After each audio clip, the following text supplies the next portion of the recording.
This is Beyond with Heather Tesch, where we examine near-death experiences and life itself, hopefully making this life a little better. Hello, everyone. Thank you so much for joining us once again. And Philip Hasheider, thank you so much for being here once again with me. Well, thank you, Heather. This has been a real delight. It's been all my pleasure. You have such a fascinating story with so many details, and that's why I'm now going beyond part one and part two, because I think there are just so many things that I want to ask you about. And let's start with when you were talking about the layers of the universe, because to me that was so fascinating. So give us a quick recap again of how you described all of these universes laying out.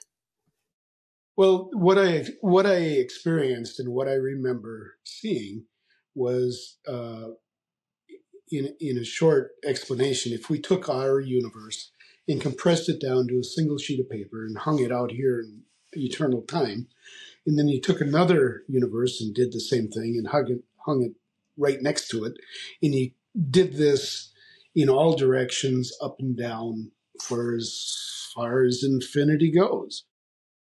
And people may say that that's a little wild, but if you have an infinite, eternal amount of space to work with, and if you were God, source of all creation, the divine creator, whatever you want to term that God essence, why wouldn't you want to fill it up with something?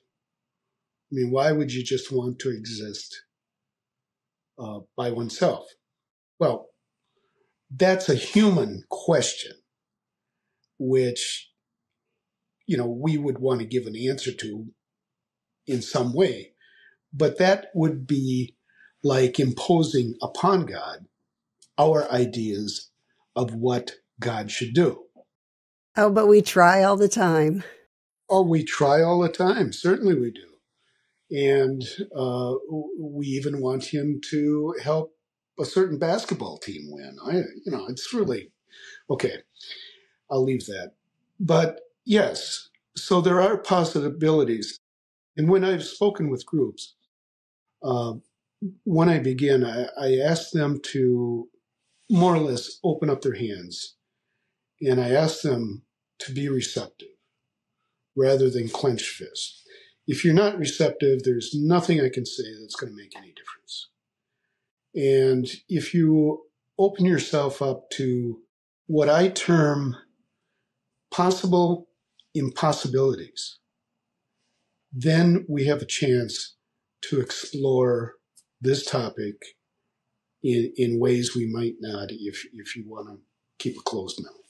Philip, I was also curious, do you use the terms dimensions and universes? Do they mean the same thing, or are they two separate things? Well, to me, at this point, they're two different things. One is an eternal dimension, which would be basically the umbrella of all of the separate universes that would exist, or separate dimensions that exist. Now, does it expand beyond that? I can't say I remember that happening, but I would like to think it's possible. I think that once we enter that dimension, we have all understanding, we have access to all knowledge, because we have immersed ourselves back into it. When we come here, we're really, I want to say, put in a finite position, because we cannot typically just get out there and get all the answers. When we're in that eternal dimension, we have all the information that's available. Can we bring it back here? I don't think we bring it all here. I think we bring some stuff back we can remember, which is what I think I did. And we mentioned before about other people having near-death experiences and having their own experience, which makes total sense to me. Why would someone such as myself, who is a unique human, and another person who's had a similar experience, being their own unique person, why would we have the same experiences? I don't see that is a something that would happen, because we have individual lives here, we have human experiences here. Why wouldn't it be that when we leave and have a near-death experience, that ours would be different from what we have? So I don't judge other people's experiences, because there's no reason to. It's what they believe, and in the end, that's what each of us can hold on to. It's what we believe. I think that's an important point too, because I do see in the comments a lot of times that people say, well, I can't believe these near-death experiences because they're all so different. But when you think about all the differences we have just here on Earth, and Earth is finite, everything here, whereas we're talking about, this infinite eternity, where we are going after this. So it does make sense that we would all have somewhat different near-death experiences, but with commonalities such as just the love and acceptance that people feel. Well, when I finally started reading some other experiences after I had pretty much finished my manuscript, so I wasn't influenced by somebody else. I mean, I needed to keep my own thoughts to myself until I had gotten them out. There are a lot of commonalities. There are differences, which I would expect, and I don't see any problem with that. We're all different? Why would we all have the same experience? I mean, we're all here to learn, and we're all here to learn different things. Now, do I know what the next person to me is going to be here to learn? No, I don't, not unless I ask him what he wants to learn, or she, or them, whichever. So yeah, I think we can all have different experiences, and we can still be legitimate. I want to get back to talking about these infinite, really, number of universes. And you said, they're all laid out in every direction, but you said, imagine that paper, which you've condensed our universe to, and there are all of these universes above it. There are all of these below it. Is there a significance in some being higher and some being lower? I think once we reach that upper dimension, the eternal dimension, that all things are even. That's my sense of it. Can I quantify that? No. But that's my sense of what it is. The one thing I did omit when I was explaining these dimensions was that each one of them had I could see this energetic filament that led back to this source, to this gigantic globe, so that it was pulsating energy into each one of these dimensions, universes that were suspended in eternal time. So the energy that anything we would see, or anything I saw, is coming from the same source. And if it's a source with all knowledge, then every entity, every dimension had access to that same infinite knowledge. So we all have the same creator. I believe that, yes. And our problems are caused from us not accepting that. You also said in your book that when you were talking about these different universes, that they possess different physics, geometry, light, matter, life forms, non-life forms, whatever you can imagine. That is what I saw. And I think that's really fascinating, especially when you're talking about different physics. But you think that each one is very unique? That was my sense of it, yes. Until I would visit them, I wouldn't be able to give you an absolute answer. But yeah, that's my sense of it. Why wouldn't it be that way? Maybe there's half of them that are all the same. Maybe there's a third. I'm willing to go find out, because I'm going to have an eternity to find out the answers to them.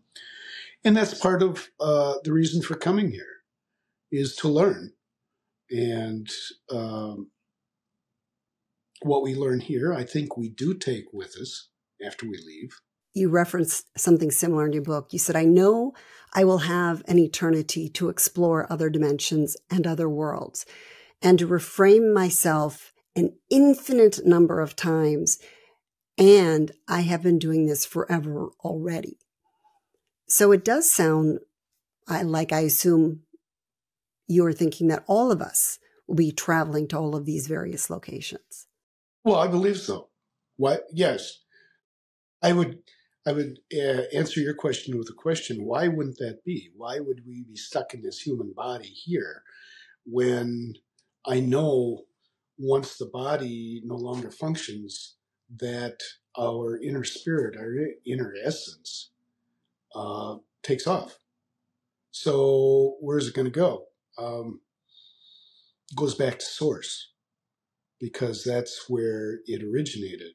And from there, I think it depends on what that entity chooses to do next, because I think we are all given free will at that point once we have individuated from the God source, and that we can choose where we want to go.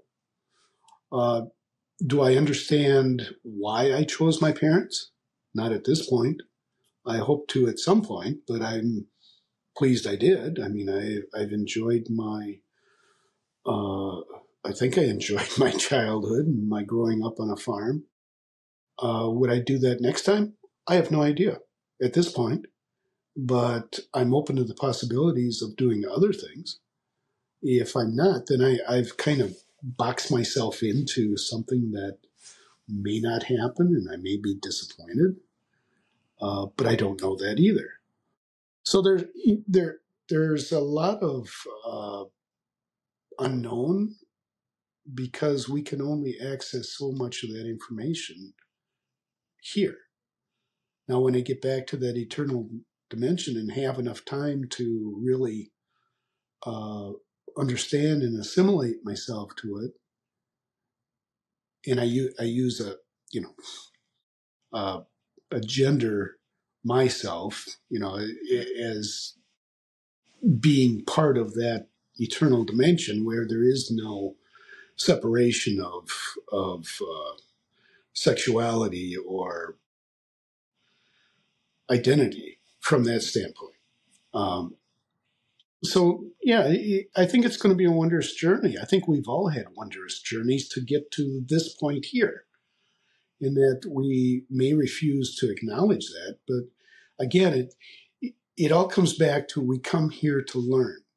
Now, the lessons I came here to learn are certainly much different than maybe the person down the street.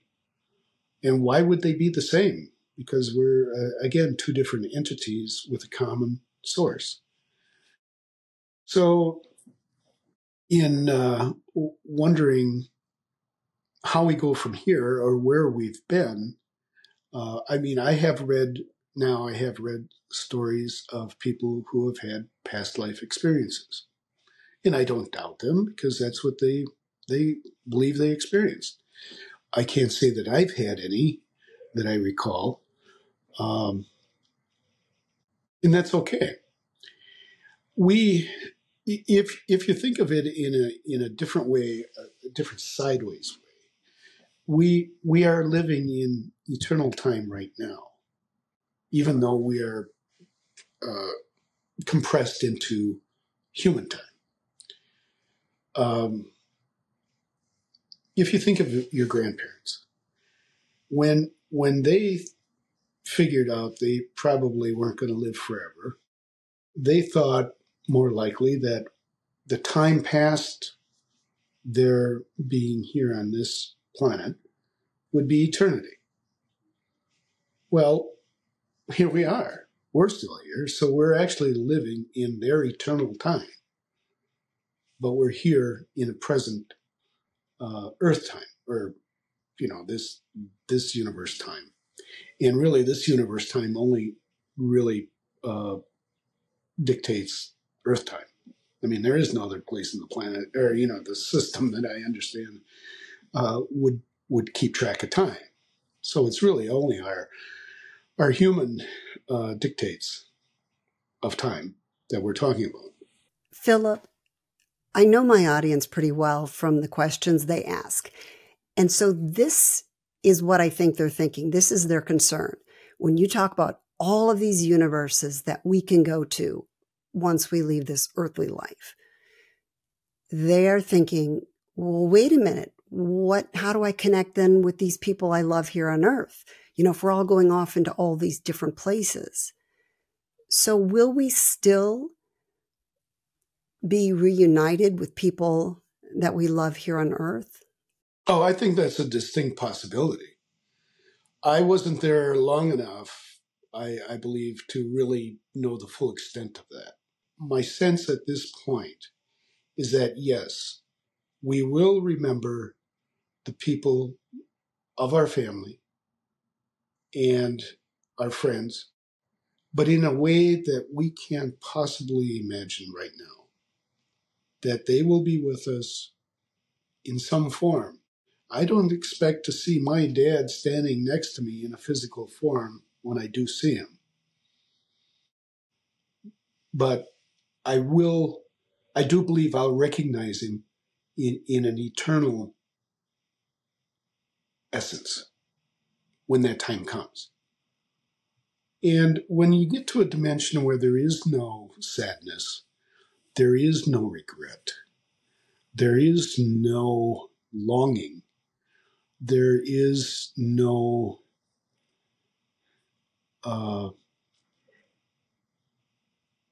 wanting to return, that everything will be made known to us in whatever form that takes. And boy, I'm not the one to tell you what that's going to be because I don't know myself. So yeah, I think that's the hope too, is that we will remember people. And I was asked that by a good friend of mine who lost his wife. About it became a question about remembrance. And my best answer was, we will remember others in a way far higher than what we can imagine right now. So yeah, um, hope is the thing that binds all of us, and hope is a gift from Source. And I think that while we're here and things seem hopeless in a lot of different ways, that it's really only a short amount of time that we are here. When you look at the whole spectrum of eternity, we're just a kind of a blip on the map in the time we're here. Now that doesn't mean we shouldn't enjoy our friends, our family, but I don't think they're lost to us in any way. And I don't think anyone's condemned to some sort of hell, because there is no hell. There were no chains, there was no dungeon, there was no fiery pit. It was all love. And why wouldn't it be that way? Why wouldn't a God essence who created us and allowed us to come here want us to return to that love? I can't accept a God that would want to destroy what it created. Philip, I've always had a hard time understanding when I talk to near-death experiencers and they say, I could see eternity, or I could see to the ends of the universe. And I just talked to somebody named Lamar. Great explanation of this to me. He said he was describing how he saw the ends of the universe, but he said, but that's because I was bigger. I was bigger than the stars. I was bigger than the cosmos. Was that true for you? Is that how you could see all of these universes? My answer would be I was looking at it with a completely different set of eyes than human eyes. I was looking at it with a energetic set of eyes that was melded with all the other energy that was going on or in that space, that eternity. And so it wasn't that I got bigger, and I don't doubt his description. It's not that I sensed I got bigger. It's just that my eyes were not human eyes, but they were expanding to see and understand what all of the knowledge was telling me. Now, again, I don't think I brought a blip's worth of that back, just enough so I could understand what happened. But it certainly could be that one expands. Now, this is not in my book because this is only a realization that has come to me recently. In that, which I think follows onto that question. My understanding of sitting on this raft was an expansion of this little spark of energy that I came here as, and I went back to this dimension, and for some reason it allowed me to embody a form that I recognized to be essentially uh, energetic outline of my human body. So yeah, I can believe that that's what he said, or that's what he experienced, because my sense of what I was there has evolved. It hasn't changed. It's just evolved to better understand what I was while I was there. Now I'm hoping I get some more insights into this, but yeah, I think that that's certainly possible. Philip, you are a farmer, you raise cattle, I'm an animal lover. Do you have any sense on whether they also will live on beyond this life? Oh yes, oh yes, but in the same form, or let me put it this way: they will have their energetic expression in the form that they are in. I don't think that animals become humans. I don't think humans become animals. I think that they are divided into different groups. Now, that again is just my sense and my understanding. I'm not an expert on that. But yes, I know animals have a sixth sense. And looking back, that's why it took me a long time to really understand why those cattle gave me that look. I mean, I didn't pick up on it that morning, that something was different. I thought, well, gee, that's weird. And I just turned around and walked back. Well, in thinking about it later, yeah, they sensed something. They saw something either beside me or in front of me or part of me that they did not recognize from before. And that scared them, or at least it caught their attention. I don't know if it scared them, but they all ran off. So yes, I do think pets, animals that we have developed an affinity with. Yeah, I think they're off. They do not